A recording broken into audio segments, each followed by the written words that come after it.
No episódio passado, o Gui tinha perguntado pra gente por que essa dinastia se chama Carolíngia. E na real o motivo é muito simples. Um dos filhos do Pipino se chamou Carlos Magno, e foi daí que veio esse nome. Mas antes de eu sair te falando por que esse Carlos Magno foi tão importante que a dinastia levou até o nome dele, eu ainda tenho que te falar uma coisa muito importante que o Pipino fez antes de morrer.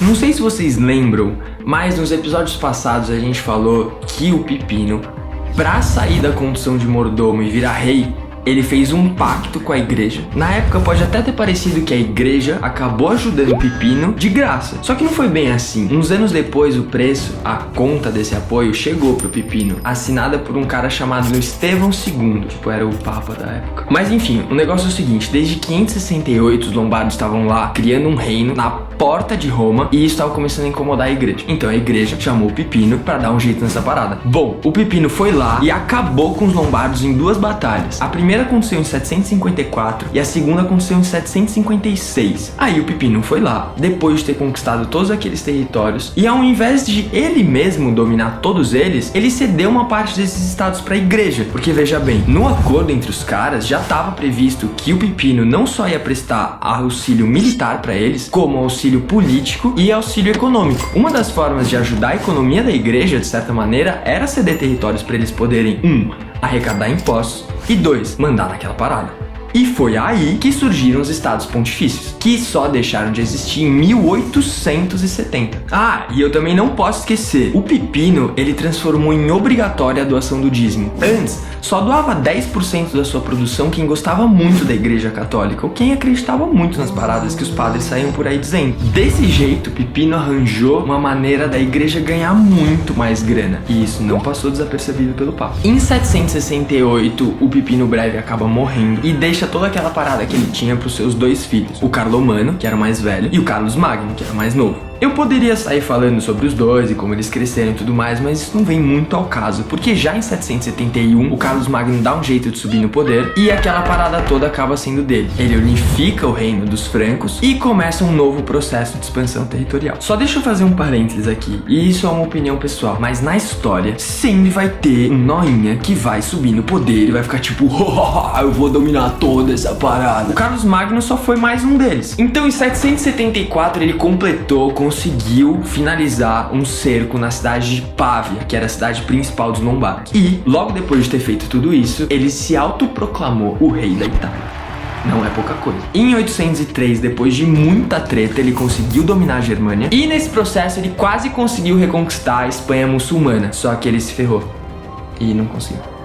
Ou seja, agora você tinha tanto a autoridade máxima do poder político, que era o imperador, tanto quanto a autoridade máxima do poder religioso, que era o Papa, trabalhando juntos, porém não eram representados pela mesma pessoa, como antes. E aqui eu vou fazer uma observação, porque em dois momentos da história, imperadores foram coroados ali na França. Em um foi o Carlos Magno e no outro foi o Napoleão. Só que eles tiveram coroações muito diferentes. Saca só, o Carlos Magno, ele foi lá e foi coroado. O Napoleão não. Ele foi lá e se coroou. Porque na visão de Napoleão, não existia ninguém que seria mais importante do que ele. Portanto, ninguém poderia ir lá e coroar ele imperador. Porque se alguém tem poder para investir ele no cargo de imperador, significa que essa pessoa é mais importante do que o imperador. O que aconteceu com Carlos Magno foi mais ou menos isso. A cena, Carlos Magno foi lá, né, se ajoelhou, ficou todo bonitinho, fez assim, o Papa foi lá, beijou ele. A cena parecia de quando um suzerano admite um vassalo. Então quem que vocês acham que tinha mais poder ali naquela cena? O Carlos Magno, que estava sendo coroado imperador, ou o Papa, que estava coroando, legitimando, deixando o Carlos Magno se tornar um imperador?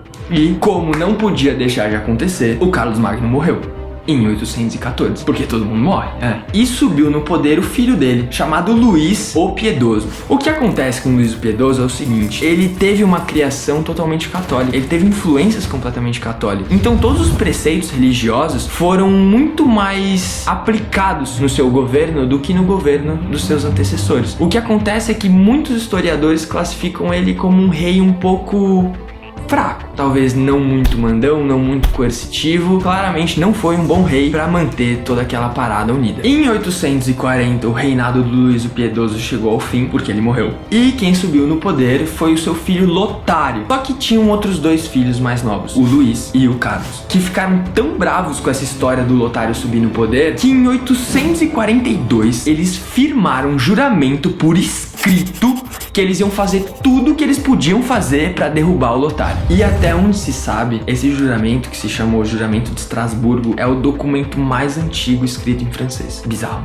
O Lotário foi derrotado em 1843 e admitiu que os seus dois irmãos também tivessem um pedaço de terra. Ficou mais ou menos assim. No ocidente ficou o Carlos o Calvo com um pedacinho de terra que depois acabou originando a França. No meio ficou o pedaço de terra do Lotário, que era a Lotaríndia. E no oriente ficou o pedaço de terra do Luís, mais conhecido como Luís o Germânico. Esse pedacinho de terra depois tem a ver com a criação da Alemanha. Por isso a gente chama de Luís o Germânico. Quando o Lotário deixou o território dele ser dividido em 3 partes, ele acabou deixando que acontecesse uma coisa que normalmente acontece quando territórios grandes são divididos. Por estar dividido em 3 partes, ele acabou muito mais frágil. Muito mais frágil, por exemplo, contra invasões bárbaras, inclusive, que foi a mesma coisa que ferrou com o Império Romano. As invasões bárbaras que foram rolando depois com os escandinavos, os húngaros, os sarracenos e os eslavos, elas foram contribuindo para cada vez mais tirar o poder da mão dos grandes governantes, os reis, e transferindo cada vez mais para os caras que tinham o seu pedacinho de terra ali, que tinham um muro, que tinham guerreiros para proteger aquilo. Porque lembra que eu te falei? A estrutura administrativa do império era muito falha. Quando acontecia alguma coisa lá na pontinha, até a notícia chegar no rei, até esse rei poder mobilizar um conde, até esse conde mobilizar os outros caras para ir lidar com a questão, isso demorava muito tempo, era completamente inviável. Então o que aconteceu? As pessoas foram se fechando cada vez mais nesses pequenos feudos. A principal consequência do Tratado de Verdun foi que, como as terras do Lotário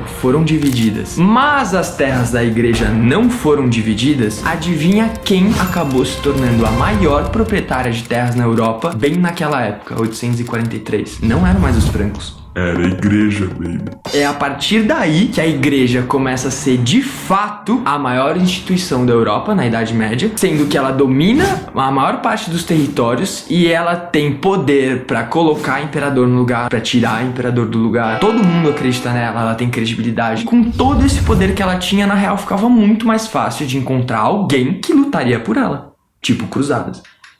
Mas isso fica pro próximo episódio, pessoal. Valeu por terem assistido o nosso vídeo. Espero que vocês tenham gostado. Dá um like, comenta e é nóis. Semana que vem tem mais.